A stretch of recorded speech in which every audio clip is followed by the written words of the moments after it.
በስመ አብ ወወልድ ወመንፈስ ቅዱስ አሐዱ አምላክ አሜን። በክርስቶስ ክርስቲያን፣ በወልድ ውሉድ፣ በመንፈስ ቅዱስ መንፈሳውያን የተባላችሁ የእግዚአብሔር ቤተሰቦች፣ የቅድስት ድንግል ማርያም የአስራት ያደራ የጥበቃ ልጆች፣ በወደደን ባፈቀረን በክርስቶስ ፍጹም ሰላምታ ሰላም እላችኋለሁ። የአምላካችን የእግዚአብሔር ስሙ የተመሰገነ ይሆንልን። የእናቱ የእናታችን የቅድስት ድንግል ማርያም ለስሙ አጠራር ክብሩና ምስጋና ይግባት። የቅዱሳን መላእክት፣ ጻድቃን፣ ሰማዕታት እንደየተሰጣቸው ጸጋና ክብር ስማቸው የተመሰገነና የከበረ ይሆንልን። አሜን። በሀገር ውስጥም በሀገር ውጭም ያላችሁ የማኅደር ሚዲያ ተከታታዮች የእግዚአብሔር ሰላምና ክብር ከሁላችሁ ጋር ይሁን። እነሆ በዚህ ቻናል ሁልጊዜ በየዕለቱ መርሃ ግብር ስለምንለቅ ገድል፣ ጸሎት፣ ድርሳንና ስንክሳር የምናቀርብበት ሲሆን ይህንን ገድል፣ ጸሎት፣ ድርሳን በእምነት ብትሰሙ ከዲያብሎስ እስራት የምትፈቱበት ከተለያዩ ርኩሳት መናፍስት የምትጠበቁበት ስለሆነ እስከ መጨረሻው ታደምጡ ዘንድ በቅዱሳን ስም እንጠይቃችኋለን።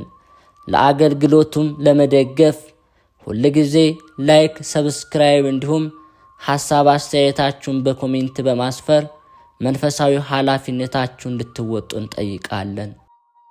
እንኳን ለእናታችን ለቅድስት ሐና እንዲሁም ለቅዱስ ኢያቄም ወርሃዊ የመታሰቢያ በዓላቸው በሰላም አደረሳችሁ።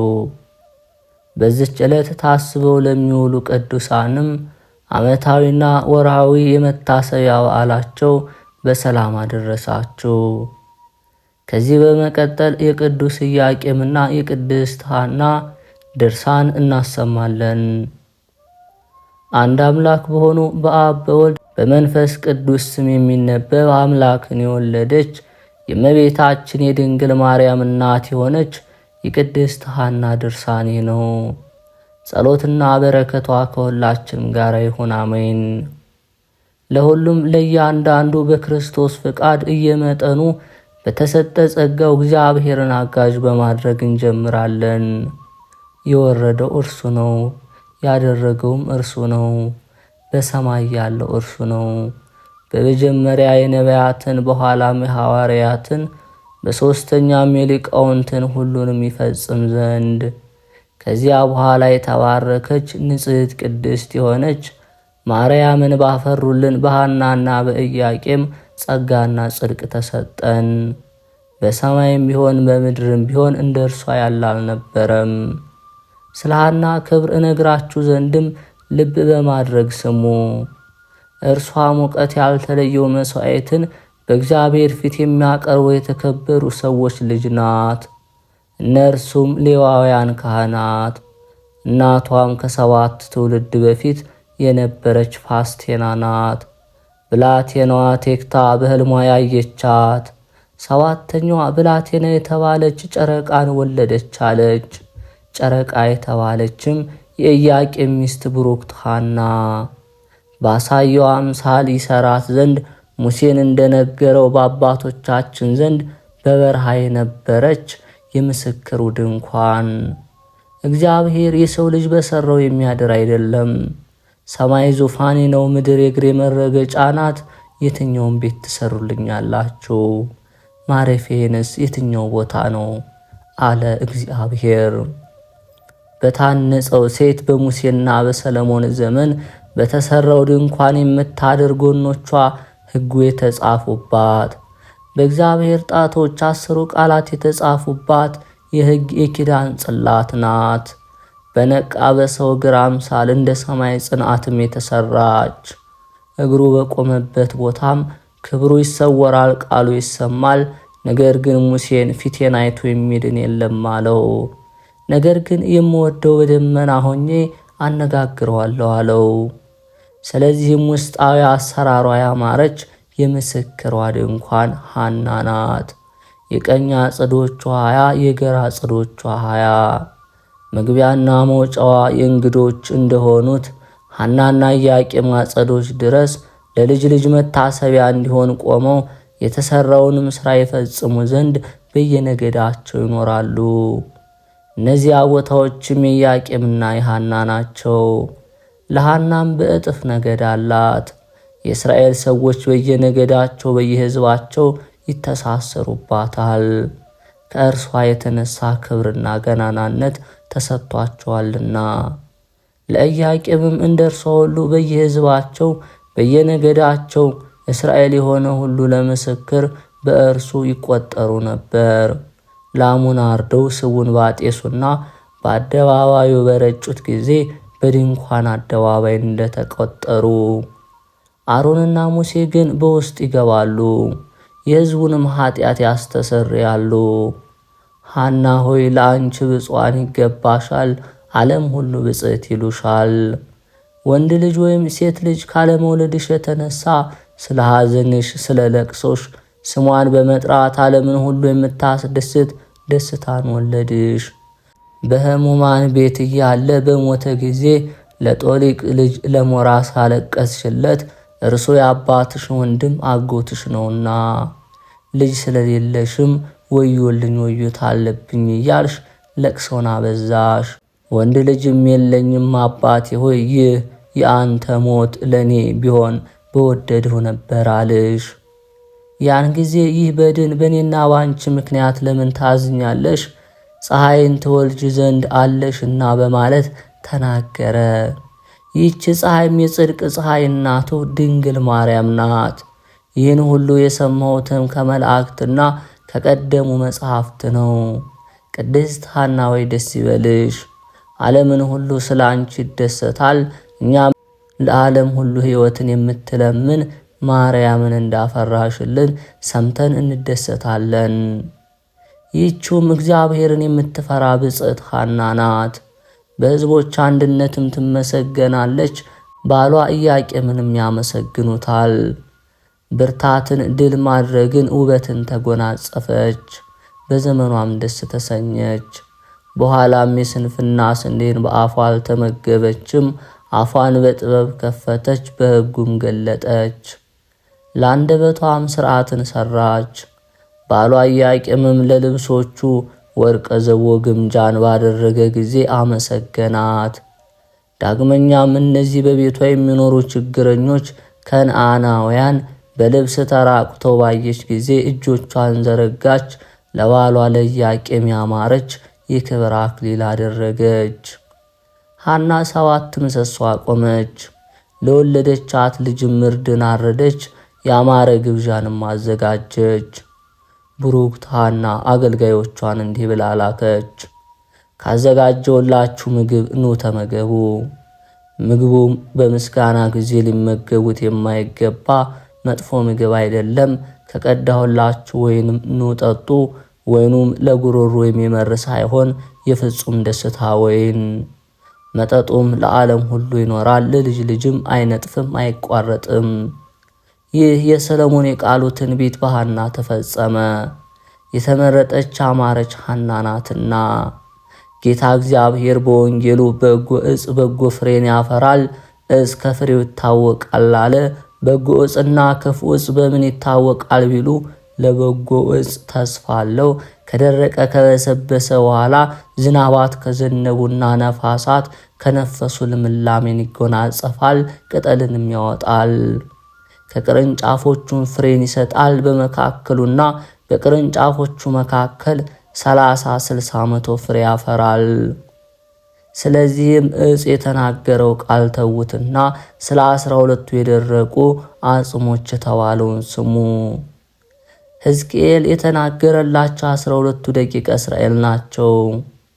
እንደ ደረቁ አጽሞች ሆነው በተመለከቱ ጊዜ እግዚአብሔር ሕዝቅኤልን ስለደረቁ ስለ 12ቱ አጽሞች ተናገር አለው። ስለ እነርሱም ተናገረ። በእርሱ ላይም እፍ አለና የሕይወትን መንፈስ ጸጋ አሳደረባቸው። ስለተባረከችው ሐና እስኪመክሩ ድረስ። ቅድስት ሐና ከእነርሱ ከበቀለች በተገኘችም ጊዜ የሁላችንም እመቤት ድንግል ማርያምን በመውለዷ ሕይወት ሆነቻቸው። ካማረ ሽቶ መልካም ስም ይሻላል፣ ከብዙ ልጆች የተባረከ አንድ ልጅ ይሻላል በማለት ነቢይ ይህን የተናገረውን ስለተባረከችዋ ስለ ድንግል ማርያም ነው። በሰማይ በምድር ካሉት ሳይቀር ከፍጥረታት ሁሉ በእውነት ታምራለች ትበልጣለችምና። ይህችም የተባረከች ድንግል ማርያም ናት። ይህች ብላቴና ከጥንት ጀምሮ እንደ ነጭ ዕንቁ በአዳም አካል የነበረችና ስታበራ የመጣች ዕንቁ፣ ከእነርሱም ለሴት ተሰጠች፣ ከሴትም ለሄኖስ፣ ከሄኖስም እስከ አብርሃም ደረሰች።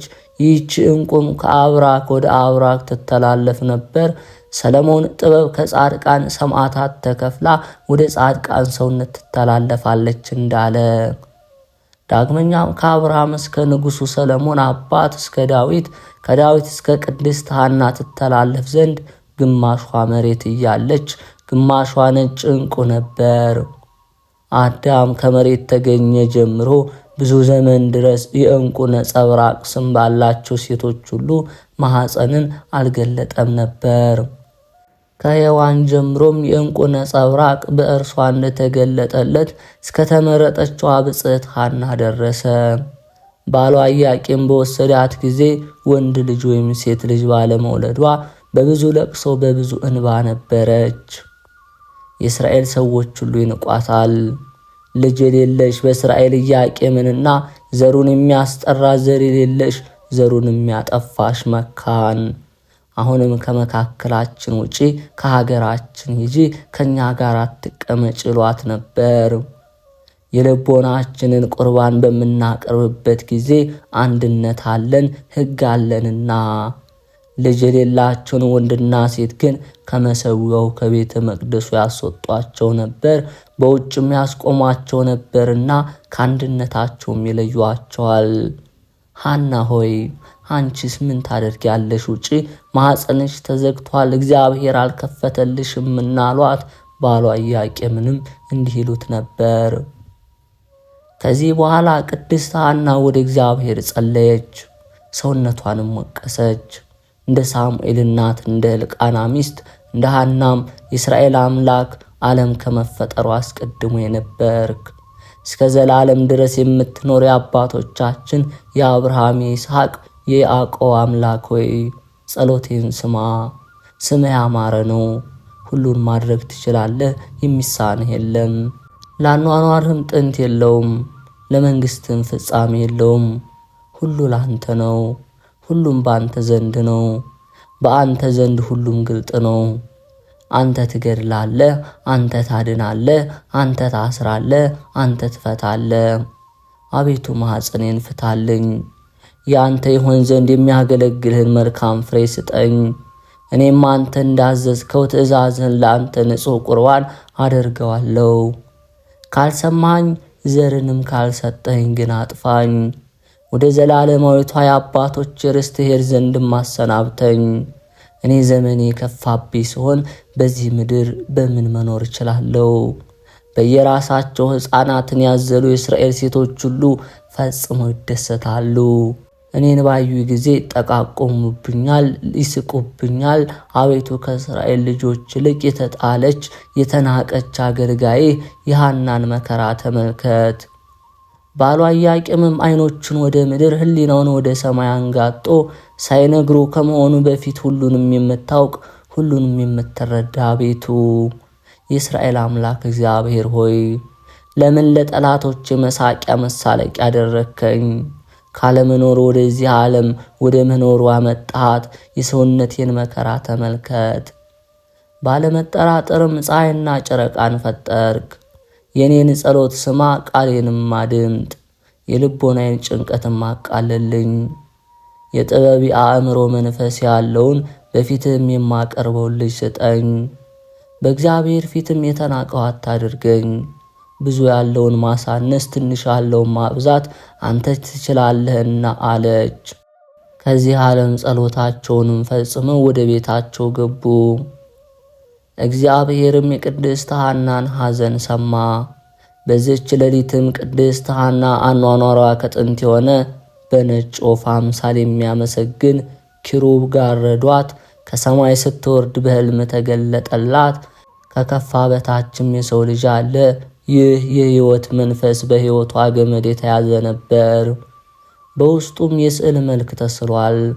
በነጭ ወፍ አምሳል የተቀመጠች ይህች መንፈስ በማኅፀኗ በተቀረጸች ጊዜ በነጭ ወፍ አምሳል በሐና የተቀመጠች የእግዚአብሔር እናቱ ድንግል ማርያም ናት ይላል።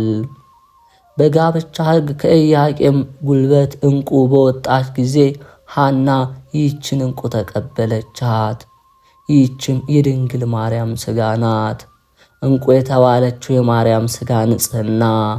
ነጭ ወፍ ከዘመን በፊት በአባቷ ቀኝ ከእርሷ ጋር ስለነበረች ነፍሷ ነው። ነጭ ወፍ ነጭ ዕንቁም አንድና ትክክል ናቸው። በሐና ማኅፀን ባደረች ጊዜ እንደ ባሕር ውሃ ታወከች። ይህ ነገርም ያልተለመደ አዲስ ነው። እስኪ አስተውሉ።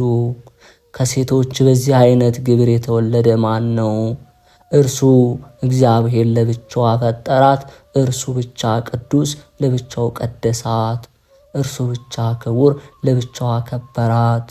እርሱ ብቻ ንጹሕ ለብቻዋ ነጻት። ከሰው ወገን እንደ እመቤታችን በንጽሕና የሚገኝ ማን ነው? ከሰው ወገንስ በድንግልና ይኖር የለም። ሰማይም ቢሆን በእግዚአብሔር ፊት ንጹሕ አይደለም።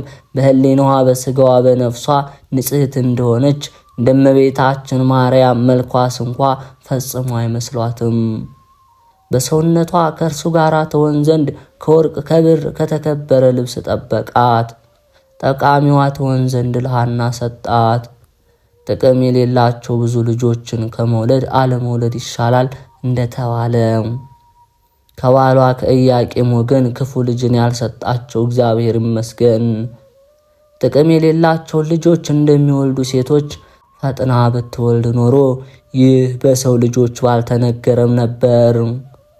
ዘመኑ ደርሰው የተመረጠች፣ አማረች፣ የተሸለመች፣ የተከበረች በሁሉ የተወደደች ልጅ እስከምትወልድ ድረስ የቅድስት ሐናን ማኅፀን ዘጋ። ስለ ሐዘኗ ስለ ለቅሰዋ ደስታን አገኘች። ስለ ሰቆቋ ስለ ጭንቀቷ ስፍር ቁጥር የሌለው ሐሴትን አገኘች። ስለ መሰደቧ ስለ መከራዋ ክብር ገናናነት አገኘች። እመቤታችን ማርያም በልጇ በመድኃኒታችን በኢየሱስ ክርስቶስ እንደምትደሰተው ቅድስት ሐናም በልጇ በጌታችን በኢየሱስ ክርስቶስ በእናታችን ማርያም ትደሰታለች። ቅድስት ሐና ሆይ ፈጥኖ የሚያልፍ ምድራዊ ኃላፊ ደስታን ተይውና የማያልቀውን ዘውትር የማያልፈውን ሰማያዊ ደስታ ይገባሻል። ሔዋን 30 ወንዶችን 30 ሴቶችን ወለደች። ነገር ግን ምንም አልቀሩም። ከችግር ከስቃይ ጽሕምን ከመስበር በስተቀር ምንም ያገኘችው የለም። እርሷም ያንቺን መምጣት ትጠባበቃለች። በልጅሽ ልጅ በክርስቶስ ትንሣኤን ስታገኝ ትሰግድልሻለች። ጽኑ የሆንሽ ቅድስት ሐና ሆይ በአንቺ በፊትም ከአንቺ በኋላም ከነበሩ ሴቶች ይልቅ ምስጋናሽ ምን ይበዛ። አንቺ ከሴቶች ሁሉ እንደ አንቺ ሞገስን አላገኙምና። ለሄኖስ የወለደችለት የያሬድ ሚስት ባረካም ጤንነትን አላገኘችም፣ ሞትንም አላመለጠችም። አጽሞቿን በመቃብር ተበተኑ። ይህ ልጅ ሄኖክ ግን በነፋሳት መንኮራኩርነት ተነጥቆ ከሞት እጅ ዳነ። ወደ ሕይወት ሀገር ሄደ። እስከ ዛሬም በሕይወት አለ። ከመልካም ነገር ምንም ያላደረገላትን ልጅ ስለምን ወለደችው? እርሱ ዘወትር በደስታ ቦታ ይኖራል። እርሷ ግን እስከ ዛሬ ድረስ በችግር ቦታ ትጨነቃለች። አንዲት ልጅን የወለደች ቅድስት ሐና ግን ሥጋዋ የመለኮት የተዋሃደው በመሆኑ ዳግመኛ ሞትን አላየችውም። ኖኅን ከወለደችው ከሃይከልም አንቺ ትበልጫለሽ። እርሱ ከጥፋት ውሃ ዳነ፣ ለብቻው ቀረ፣ የጽድቅ ተክል ሆነ። ይልቁንም ለምልክት ግዝረትን ከእግዚአብሔር ከተቀበለ ከእርሱና በዘሩም እስከ ዘላለም ድረስ ካዳነላት ከአብርሃም እናት ከዕድና አንቺ ትበልጫለሽ። ቅድስት ሐና ሆይ ብፅዕት ሳራና ርብቃ ከእግሮችሽ አንዲቷ ጥፍር ዋጋ አይሆንም። የሕይወት እናት ነሽና ሕይወታችንም እመቤታችን ማርያም ናት። ሰማይና ምድር ባንቺ ይደሰታሉ፣ ሕያው እግዚአብሔር ሰው ሆኖባታልና። ብፅዕት ሐና ሆይ መገፋትሽ ደመና ምድርን እንደሚሸፍን ሁሉ የሰማይን መጠን ያህል ሰፊ ሆነ። ነገር ግን ስለ ልጅሽ ስለ እመቤታችን ስለ እናታችን ድንግል ማርያም በግፍሽ መጠን ልክ የሌለው ደስታን አገኘሽ።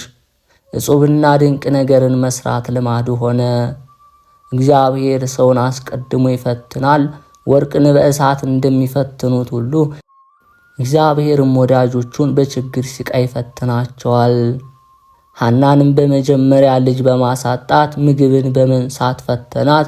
የሕሊናዋን ትዕግሥት ታውቆ በእስራኤል ወገኖች ሁሉ ዘንድ ግፍን ትቀበል ዘንድ በብዙ ሐዘን ሲቃይ በጎ ትርፍን መልካም ዕድልን ሰጣት። የሚነጥቃትም የለም።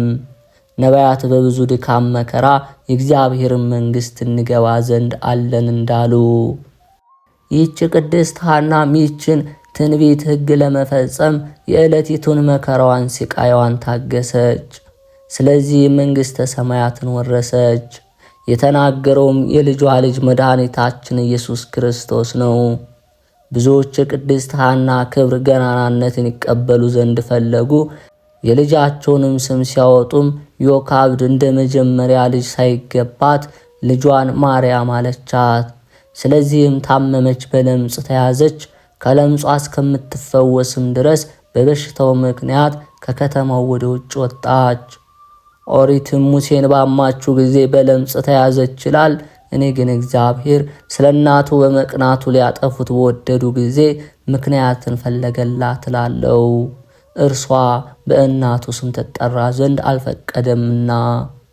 በቅድስት ሐና ልጅ በእመቤታችን ማርያም ስም የተጠሩም ብዙዎች ሕይወትና ጤንነት አላገኙም። ጋኔን ያደረባቸው አሉ፣ በዝሙት የተያዙ አሉ። እግዚአብሔር ይህንን ሁሉ ለእናቱ ከመቅናቱ የተነሳ አደረገ። የእናቱ ስም ከዘመናት አስቀድሞ ለሌሎች ሴቶች ይሰጥ ዘንድ አልፈቀደም። ለእስራኤል ልጆች በተናገረችው ጊዜ ስለ ስም ቅንዓት ሙሴ የተናገረውን ስሙት። እግዚአብሔር ከመካከላቸው እንደኔ ያለ ነቢይ ያስነሳላችኋል፣ ስሙም እግዚአብሔር ይባላል። የዚህን ነቢይ ትእዛዝ የማይቀበልም ይህች ነፍስ ከሕዝቧ ተለይታ ትጥፋ አለ። ስለዚህም ነገር ኑ ቅድስት ሐናን እናመስግናት፣ እግዚአብሔር አመስግኗታልና። በማመስገኑም በሐና ልጅ በእመቤታችን ማኅፀን አደረ። ኑ ቅድስት ሐናን እናግናት፣ እግዚአብሔር አግኗታልና በሥጋም አያቱ ናትና። እርሷ ከወርቅና ከብር ትበልጣለች። መልካቸው የተለያየ ከሆኑ ከ12 ዕንቁዎች ፈጽማ ትመረጣለችና። ከፀሐይና ከጨረቃ ታምራለች። ሰማይና በምድር ካለው ፍጥረታት ታምራለች። በደም ግባት በሞገስ በገናናነት በክብር እመቤታችን ማርያምን በምድር የሚተካከላት የለም። እርሷ ድንግል ማርያምን በመውለዷ ከሴቶች ሁሉ ትበልጣለች። ከሽቶዎች ሁሉም እርሷ ጥሩ መዓዛ አላት። ቁስጥና ከልበን የሚባሉ ሽቶዎች መዓዛዋን አይተካከሉም። ሰሊክ የተባሉ ሽቶዎችም ያማረ እንደሆነው እንደ እርሷ መዓዛ አይኖሩም። ነገር ግን የተባረከች እመቤታችን ቅድስት ማርያም በማኅፀኗ በነበረችበት ወቅት ፊቷ ሲወዛ ፈጽሞ ያውድ ነበር። ሴቶች እንደሚያጌጡት ጌጥን አልወደደችም። በልቧ በአንደበቷ በሕይወቷ በሞቷም የኔ ጌጥና ደስታ በነፍሴና በሥጋዬ የተባረከች ማርያም አለችልኝ ትል ነበር። ለፊቴም ሴቶች እንደሚቀቡት ቅባት አልሻም፣ ቅባት የተባለች ድንግል ማርያም። ያን ጊዜ በልቧም ደስ ተሰኘች፣ እንዲህም አለች፣ ዛሬስ ፈጽሜ ደስታለሁ። የእስራኤል አምላክ አምላኬ ይመስገን፣ ለቅሶዬን አስወግድልኝ፣ ጠላቶቹ ሁሉ ይፈሩ ይጎስቁሉ። የኢየሩሳሌም ልጆች ሆይ ቃሌን ስሙ፣ ሕፃን በጀርባዬ ሳለችም ጡቶቼን ሳጠባት ተመልከቱ። ልጅ በማጣቴ ከእናንተ ያስወግዳችሁልኝ፣ ቃላችሁንም ከፍ ያደረጋችሁልኝ ይህች ሴት እኔ ነኝ። ከእናንተ የምትበልጥ ልጅን ተመልከቷት። ሰማይና ምድር የሰውና የመላእክት ፍጥረት ሁሉ የልጅን አንዲት የራስ ጸጉሯን ዋጋ አይሆኑም። ብጽዕትና ቅድስት የሆነች ሐናም እንዲህ ትናገር ነበር። ዳግመኛም ይህን የሆናችሁ ሁሉ ደስ ይበላችሁ፣ እግዚአብሔር ማኅፀኔን ከፍቶልኛልና። ባሌ ኢያቄም ይወደኛል፣ በእኔ ይደሰታል። ጥንቱን ያዝን ይተክዝ ነበር፣ እኔም በተመለከትኩት ጊዜ ሰውነቴ እንደ ሰም ይቀልጥ ነበር። በሚያነጋግረኝና በደስታ በሚስቅልኝ ጊዜ ደስ ይለኛል። ዝም በሚልበት ግን አዝናለሁ፣ በልቦና ይተክዛለሁ። ዛሬ ግን ቢስቅም ዝም ቢልም ሕሊናዬ ከመደሰት ዝም አይልም። በምስጋና የተሸለመች ይህች አንዲት ብላቴና ሳለችልኝ ስለ እርሷ አላዝንም። የዓለም ሕዝቦች ሁላችሁ ኑ፣ ልጄን አመስግኗት፣ እጅም ንሷት። እግዚአብሔር እኔንና ዓለምን ሁሉ የምትጠቅም እርሷን ሰጥቶኛልና። ከሴቶች ሁሉ እንደኔ የወለደ ማን ነው? ነቢያትም ስለ እኔ ልጅ ትንቢት ተናገሩ። የክብር ልጅ የሆነ አባቴ አሮንም ስለ ልጄ ክህነትን ለዘላለሙ አይጠፋም። በዓለም ያላችሁ ሁላችሁ ወንድና ሴት ልጆች መውለዳችሁ ለምንድን ነው? ከመልካም ነገር ሁሉ ያደረጉላችሁ ምንድን ነው? እንደ አንበሳ የሚጮኹ ከእናንተ የተወለዱ ነገሥታትም እነርሱ አልዳኑም፣ ሌላውንም አላዳኑም። እንስሳትን በጎችና ፍየሎችን እንደሚነጥቁ ነብሮች አሉ። መሳፍንትም ከንቱ ሆኑ፣ ለዓይንም አልተገለጡም። የልጅ ልጅ ክርስቶስ ግን ለአብርሃምና ለዘሩ እስከ ዘላለም ድረስ ሕይወት ይሆናል። ስለ ልጄ ስለ ማርያም ነቢይ መካን 7 ወለደች፣ ወላዷን መውለድ ተሳናት አለ። መካን ያላትም አንዲት ልጅ የወለደችው ሐናን ነው። እርሷ ስለ 7 ልጆች ናትና በ7000 ዓመታት የተወለዱትንም ትፈርድባቸዋለች፣ በልጇም ትገዛቸዋለች። የቀደሙ ሰዎችም የእርሷን መምጣት ይጠባበቃሉ። በእሷም ሐሴት እናድርግ፣ ፈጽመንም ደስ ይበለንና መስግናት። ይህችም የነቢያት ወገን ነቢይት ሐና ናት። ልጇም ተናገረች፣ ከዛሬ ጀምሮ ትውልድ ሁሉ ያመሰግኑኛል፣ ታላቅ ነገርን አድርጎልኛልና ስሙም ቅዱስ ነው። የተራቡትንም ከፍ ከፍ አደረጋቸው፣ ከበረከቱ አጠገባቸው አለች።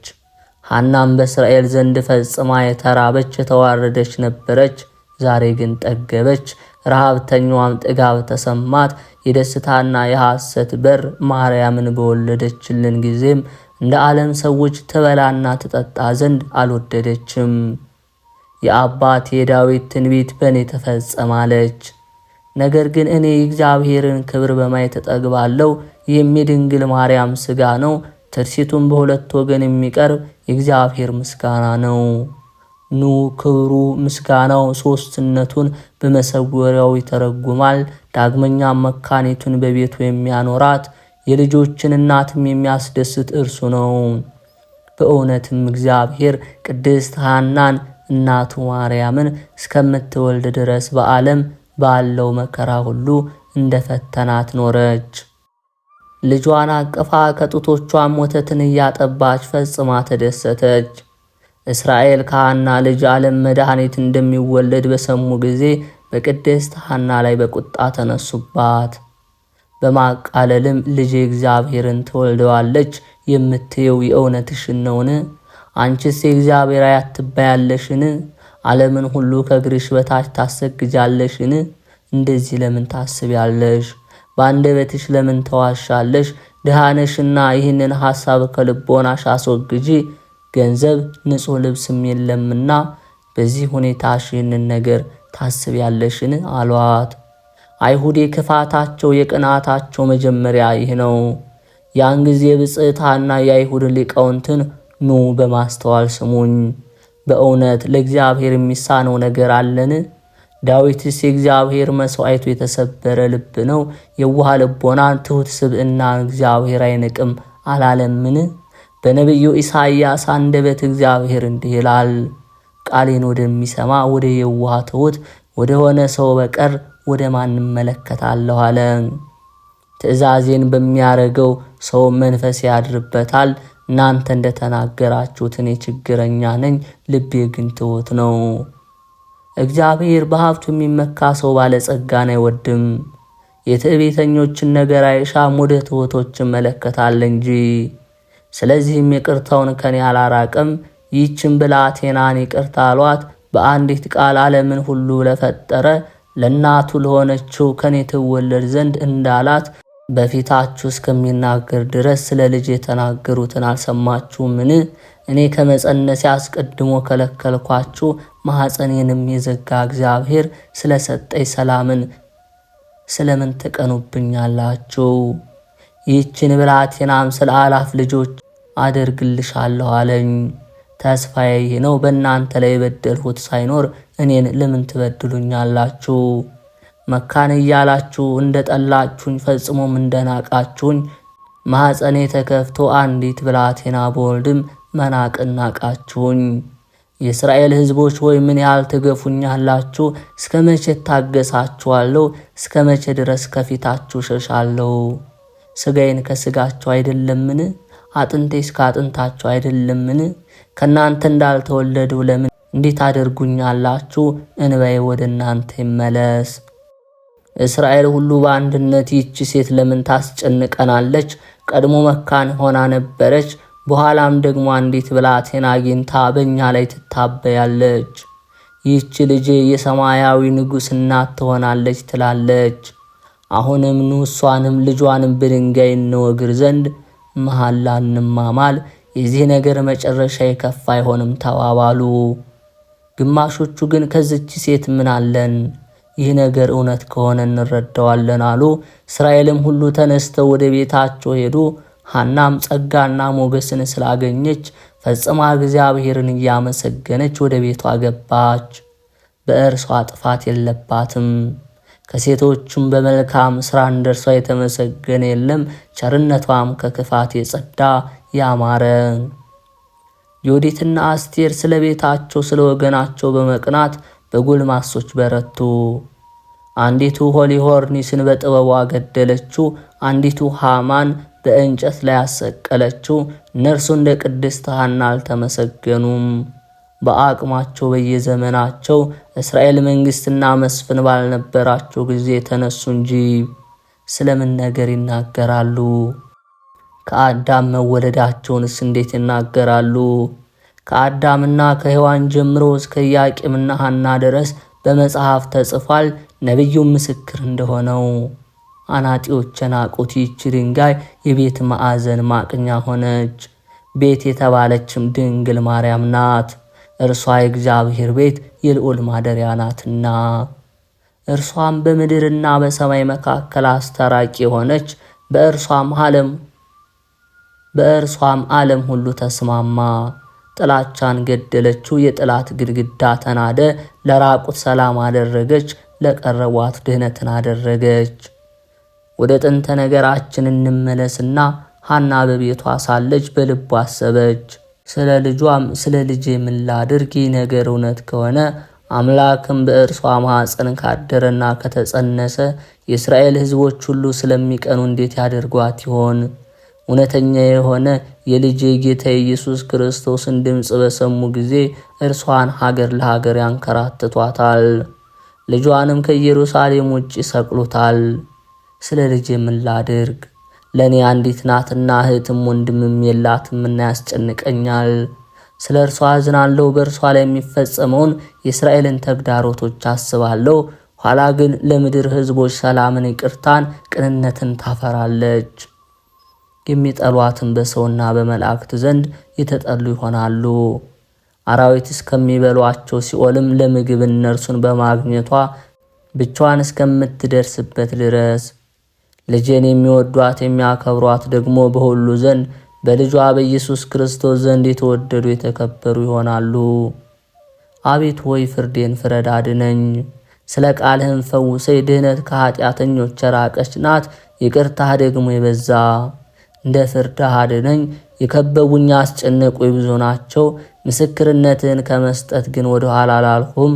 አቤቱ ነፍሴን አድናት። እግዚአብሔር ይቅር ባይ እውነተኛ ነው። አምላካችን ይቅር ባይ ነው። እግዚአብሔር ሕፃናትን ይጠብቃል። ይችን ሕፃኔን ብላቴናዬን አንተም ጠብቃት፣ ለአንተ አደራ ሰጣለሁ። አንተ መግባት፣ ለዘላለምም አንተ ረዳት ሁን። እኔ ግን የአንድ ልጅን ሐዘኗን ለቅሶዋን ሳላይ ነፍሴ ልትወጣ ትሻለች። ምን አደርጋለሁ? ድካሜን፣ የኃይሌን፣ ጉልበቴን፣ ልምሽነቴን አንተ ታውቃለህ።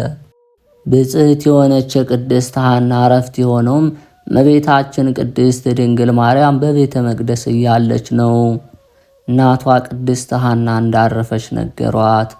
እመቤታችን ማርያምም ሰምታ ወዮታ ወዮታ አለብኝ፣ እናቴ ያዘነው የተከዘው እንደሆነ አድርጋ ተወችኝ፣ ወዮልኝ ወዮታ አለብኝ፣ እንዳንቺ ማን እናት ይሆነኛል? ለማንስ ተውሽኝ? እናቴ ሆይ ወዮታ ወዮታ አለብኝ፣ የእስራኤል ልጆችም አላቅሱኝ፣ አትናቁኝ፣ እኔ አንዲት ብላቴና ነኝ፣ ሌላም የለኝምና። ኤርምያስ ሆይ ስለ እናቱ ስለ ሐና ታለቃቅሽ ዘንድ ትታኛለችና በሰገነት በቤተ መቅደስ ብቸኛ ሆኛለሁና ለእጆቼ ማን ውሃ ይሰጠኛል? በዓይኖች እንባን ጎረፋለች። እመቤታችን ማርያም በቤተ መቅደስ ብቻዋን እንዲህ ስታለቅስም የሚያረጋጋት አልነበረም። ነገር ግን የሰማይ መላእክት ይጎበኟት ያረጋጓት ነበር። ሰማያዊ ህብስትም መግቧት፣ ሰማያዊ ጽዋንም ዘወትር ያመጡላት ነበር። ምንም አይነት ነውር የሌለብሽ ሆይ አንቺ ቡሩክት ነሽ፣ ደስ ይበልሽ ይሏታል። የእናቷን ጡት ከተወች 12 ዓመት በሆናት ጊዜም ቅዱስ ገብርኤል ወደ እርሷ መጣ። ጸጋን የተሞላሽ ሆይ እግዚአብሔር ካንቺ ጋር ነው፣ እነሆ ትጸንሻለሽ፣ ወንድ ልጅ ትወልጃለሽ፣ ስሙንም ኢየሱስ ትይዋለሽ። እርሱም ገናና ነው፣ የልዑል እግዚአብሔር ልጅ ይባላል፣ ለመንግሥቱ ፍጻሜ የለውም አላት። እግዚአብሔር አምላክም የአባቱ የዳዊትን ዙፋን ይሰጠዋል፣ ለያዕቆብ ወገንም ለዘላለሙ ይነግሣል፣ ለመንግሥቱም ፍጻሜ የለውም። ድንግል ማርያም መልአኩ ቅዱስ ገብርኤልን ወንድ ሳላውቅ እንደምን ይሆንልኛል አለችው። መልአኩም መለሰላት እንዲህ አላት፣ መንፈስ ቅዱስ ያድርብሻል፣ የልዑል ኃይል ይጸልልሻል፣ ካንቺ የሚወለደው ይህ ቅዱስ ነው፣ የልዑል እግዚአብሔር ልጅ ይባላል። ከዘመዶችሽ ወገን የምትሆን ኤልሳቤጥ ጸነሰች።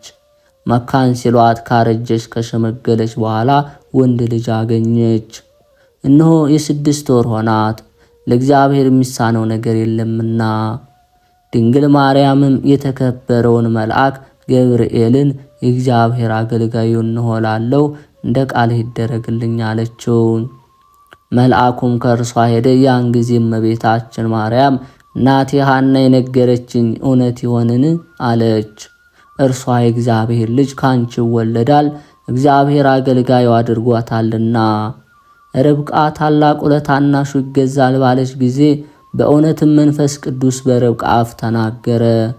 ሐና ግን ፈጽማ ትከብራለች፣ ከሴቶች ሁሉ ተለይታ ብፅዕት ናትና። በአማላጅነቷ የሚተማመኑም ብፁዕ ናቸው። በዕጣንና በቁርባን መታሰቢያዋን የሚያደርግም ብፁዕ ነው። ስለ ቅድስት ሐና ብሎ ህብስትና ቀዝቃዛ ውሃን የሚሰጥ ብፁዕ ነው፣ 100 እጥፍ ያገኛል። በዚህ ዓለም በሥጋዊ ድናል፣ በሚመጣው ዓለም መልካም ዋጋን የማያልቅ ሕይወትን ያገኛል። ልጇ ኢየሱስ ክርስቶስም ነቢዩን በነቢይ ስም የተቀበለ የነቢይ ዋጋ ያገኛል። ጻድቅን በጻድቅ ስም የተቀበለ የጻድቅን ዋጋ ያገኛል።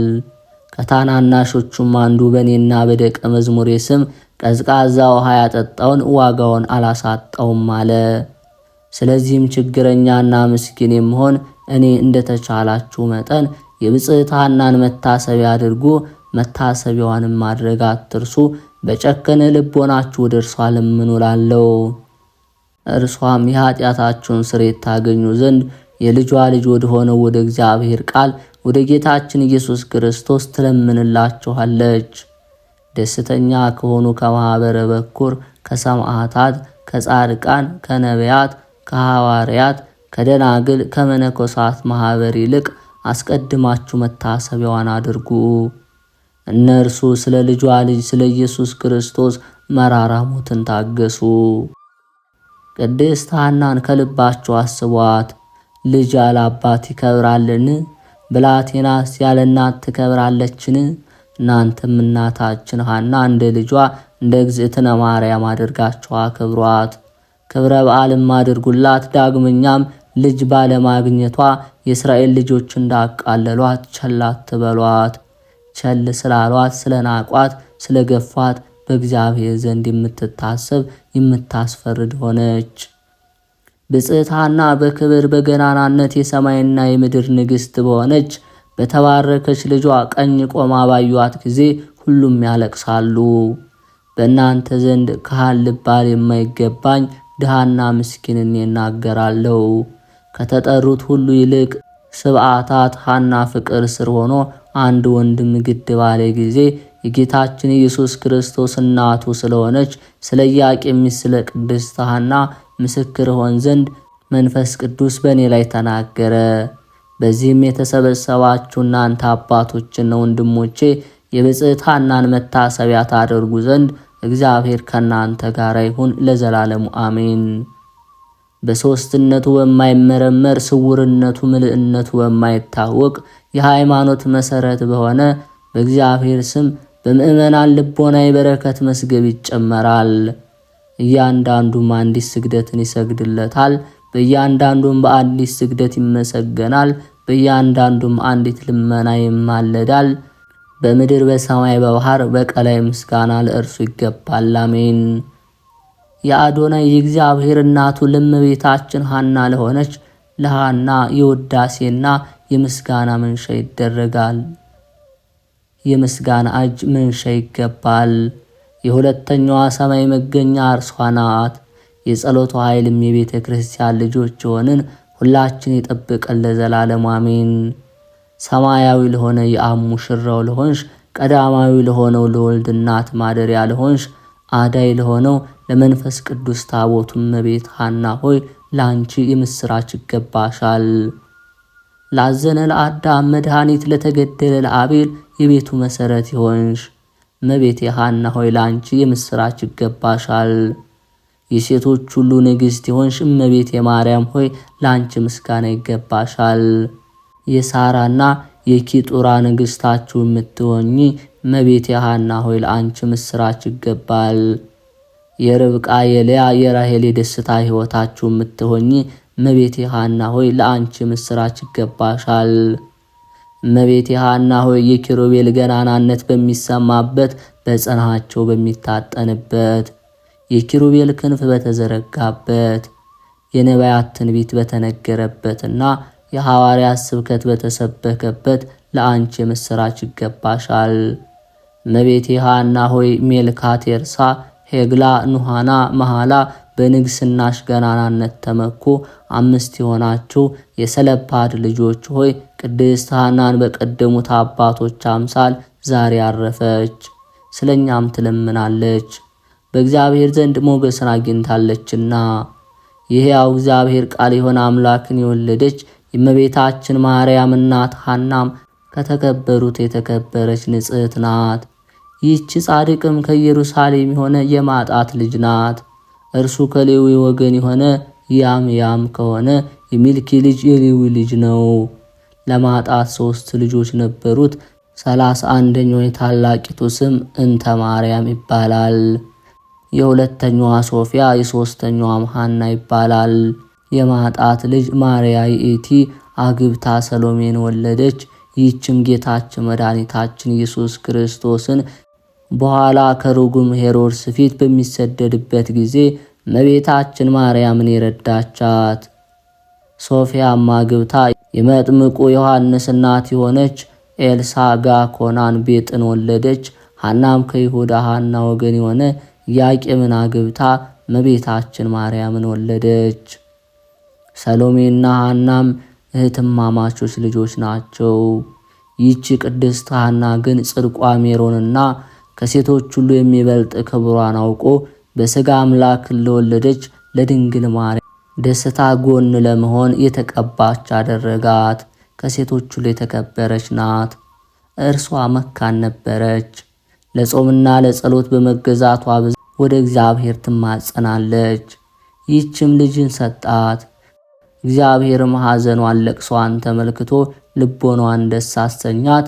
የሰው ልጆች ሁሉም በእርሷ ተደሰቱ። ስለዚህም እንደ ሮቤል ሐናንና ከብራት ዘንድ ይገባናል። ሐናና ኢያቄም እንደ ኦሪቱ ትእዛዝ ዘር ስለሌላቸው በእግዚአብሔር ፊት መስዋዕታችሁን ታቀርቡ ዘንድ አይገባችሁም አሏቸው። ይህ ነገር ምን ያህል አጽምን ይሰብራል፣ ልቦናን ይጎዳል፣ አንጀትን ያቃጥላል። ኢያቄምም ይህንን ሰምቶ ፈጽሞ አዘነ። ጌታዬ አምላኬና ንጉሴ ሆይ የእስራኤል ልጆች ሁሉ ዘር አላቸው፣ ለእኔ ግን የለኝም እያለ ይጸልይ ጀመር። ቅድስት ሐናም እግዚአብሔር ሐዘኔን እስኪመለከት ድረስ ስለ ጉስቁልና ለቅስ ዘንድ ተይኝ፣ ለእኔስ ሐዘን ሲቃይ መሪር ለቅሶ እስከ ዕለተ ሞቴ ይገባኛል። ይህችም እንባዬ ልማዴ ናት። ልባቸው እንደተደሰቱ ሴቶችም አልለብስም። እኔ የምመስለው በምንድን ነው? ቅጠልና ፍሬ በሌለው በደረቀ ዕፅ ነውን? ወይስ በደም በጠፋች አገር? እንኪያስ ነፍስ ያዘነችብኝ፣ ልቦና የተከዘችብኝ እኔ ተሰርቆ ወይም በዝሙት በመተላለፍ የመጣ እንደሆነ ሳላውቅ ይህንን አልለብስም። ሥርዓትን የሠራ እግዚአብሔር ሙሴን አለው፣ የእስራኤል ልጆችን እንዲበላቸው ወደ ወንድ ሚስት አትሄዱ፣ ዝሙት አትፈጽሙ፣ ይሁንና የመሳሰለውን ተናገረው። እኔም ከዘማውያን የተገኘ ከሆነ ይህንን ልብስ አልለብስም አለች። ይህች ሴትን በመዓልትና በቁጣ መለሰችላት። ልቧም እንደ እሳት ነደደ። ሐናንም እግዚአብሔር ማኅፀንሽን የዘጋው ትክክል ነው፣ የበረከት ፍሬ ዘር የከለከለሽ፣ እንደ እስራኤል ሴቶች ሁሉ ልጅ አልሰጠሽ፣ እግዚአብሔር መልካም አድርጓል። እኔ መልካም ነገር ላደርግልሽ ፈለገው፣ አንቺ ግን ስድብን ከፈልሽኝ፣ ክፉ ነገርን መለስሽልኝ አለቻት። ብጽዕት ሐናም ይህንን ሰምታ በልቦናዋ በጣም አዘነች። ከዚህ በኋላም ፈጥና ተነሳች፣ የጎሰቆለ ልብሷም ከላዩ አስወገደች፣ ታጠበች፣ ተቀባባች፣ በጌጧም ታጌጣለች፣ የሚያስውብ ልብስንም ለበሰች። ትጸልይ ዘንድም ወደ እግዚአብሔር ቤተ መቅደስ ሄደች። በመንገድ ስትሄድ ረጅም ዛፍን አየች። በዛፉም ወፎች ከልጆቻቸው ጋር ነበሩ። ብፁዕ ኢያቄምም ይህንን ሰምቶ ተደሰተ፣ እግዚአብሔርንም አመሰገነው። ልመናዬን ያልናቀ ጸሎቴን የተቀበለ የእስራኤል አምላክ እግዚአብሔር ይመስገን አለ። ነቢዩ በመዝሙር እግዚአብሔር ኃጢአቱን ያልቆጠረበት ሰው ብፁዕ ነው እንዳለ በእውነትም የነቢዩ ቃል አያብልም። ዳግመኛ እግዚአብሔር ልባቸው ገር ለሆኑ ሰዎች ቅርብ ነው፣ ሰውነታቸውን የሚያዋርዱ ሰዎች ይረዳቸዋል አለ። ከዚህ በኋላ ብፁዕ ኢያቄም የበጎቹና የመንጋዎቹን ጠባቂዎች እረኞቹንም ጠራ። በእግዚአብሔር ቁርባን መስዋዕት የሚሆኑ 2 በጎችን አምጡልኝ አላቸው። ላሞቹን በጎቹን አመጡለት። ለእግዚአብሔር መስዋዕት አቀረበ። ወደ ቤትም ገባ። ለድሆች ለዘመዶቹ ሁሉ ግብዣ አደረገ። ከዚህ በኋላ በሦስተኛው ቀን የተከበረ ኢያቄም በልቡ አሰበ፣ መልአኩ በራእይ የነገረኝ እውነት ከሆነ ለእግዚአብሔር መስዋዕት ይሆን ዘንድ ያማረ ወይፈን ንጹሕ ጊደርን ዳግመኛ ወስዳለሁ፣ ይሰዋቸው ዘንድ አቀርባለሁ አለ። በዕንቁ በተሰራው ቤተ መቅደስ ባለው አክሊልም ፊቴን አየዋለሁ አለ። በመሰዊያው የተቀመጠ ከዕንቁ የተሰራ አክሊል በዚህ አለና ከእስራኤል ልጆች ወገን የሚያቀርበው ስለት ሲሆን በፈቃድም ቢሆን ኃጢአቱን ለማስተሰሪ ቢሆን ለእግዚአብሔር የሚሰዋውን መስዋዕት እግዚአብሔር ከተቀበለው መስዋዕቱ የሰዋውን ሰው ፊት በዕንቁ በተሰራው አክሊል ውስጥ እንደ መስታወት ይታያል። እግዚአብሔር መስዋዕቱን ያልተቀበለው ከሆነ ፊቱ በዕንቁ በተሰራው አክሊል አይታይም። የኢያቄም መስዋዕቱም በእግዚአብሔር ፊት የተቀበለው ሆነ። ከእናታችን ከቅድስት ሐና እንዲሁም ከቅዱስ ኢያቄም በረከት ረድኤት ያሳትፈን፣ በተሰጣቸው ቃል ኪዳን ይጠብቁን ለዘላለሙ አሜን። የማህደር ሚዲያ ተከታታዮች፣ የልዑል እግዚአብሔር ቤተሰቦች፣ ይህንን መንፈሳዊ ቻናል ለብዙዎች ሕዝበ ክርስቲያን ይዳረስ ዘንድ ቪዲዮውን ላይክ፣ ሰብስክራይብ በማድረግ ሐሳብ አስተያየታችሁን ኮሜንት ላይ በማስፈር መንፈሳዊ ድጋፋችሁ አይለየን እንላለን።